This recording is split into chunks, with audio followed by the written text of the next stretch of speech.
தூத்துக்குடி நகரின் மையப்பகுதியில் அமைந்துள்ள பழமையான தெப்பக்குளத்தின் ஒரு பகுதியில் திடீரென பள்ளம் ஏற்பட்டு தெப்பக்குளம் சுவர் கீழே விழும் நிலை ஏற்பட்டதால் பரபரப்பு. உடனடியாக சம்பவத்திற்கு விரைந்து வந்த மேயர் ஜெகன்பெரியசாமி, ஆய்வு தீயணைப்புத்துறையினர் வந்து அந்த பகுதிக்கு யாரும் செல்லாத வகையில் பாதுகாப்பு பணியில் ஈடுபட்டு வருகின்றனர். தூத்துக்குடி நகரின் மையப்பகுதியில் அமைந்துள்ளது பழமையான தெப்பக்குளம். இந்த தெப்பக்குளம் மற்றும் அதன் சுற்றுவட்டார பகுதிகள் அழகுபடுத்தும் பணி மற்றும் தெப்பக்குளத்திலிருந்து தேங்கிய அசுத்த நீரை வெளியேற்றி மாநகராட்சி சார்பில் பராமரிப்பு பணி நடைபெற்று வருகின்றது. இந்த நிலையில் நேற்று இரவு திடீரென தெப்பக்குளத்தில் ஒரு பகுதியில் திடீரென சுமார் 1 அடி ஆழத்திற்கு பள்ளம் ஏற்பட்டு தெப்பக்குள சுவர் இடிந்து விழும் சூழ்நிலை ஏற்பட்டது. அப்பொழுது அந்த பகுதியில் யாரும் இல்லாததால் எந்த பாதிப்பும் ஏற்படாமல் பெரும் விபத்து தவிர்க்கப்பட்டது.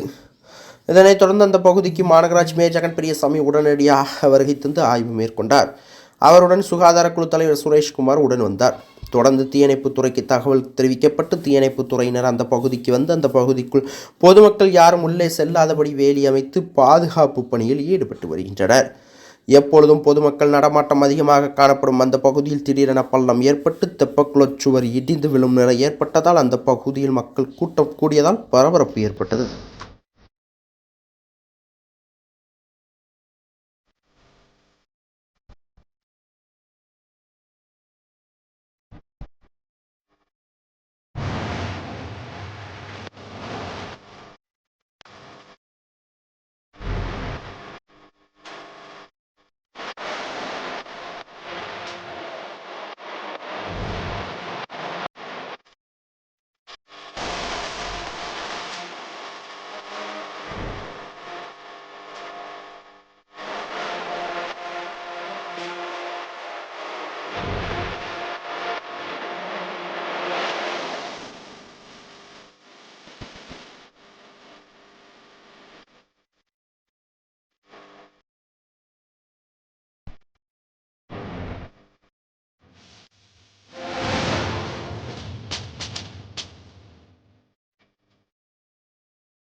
செய்திகளை உடனுக்குடன் தெரிந்து கொள்ள உங்கள் கரம் டிவியை சப்ஸ்கிரைப் செய்யுங்கள்.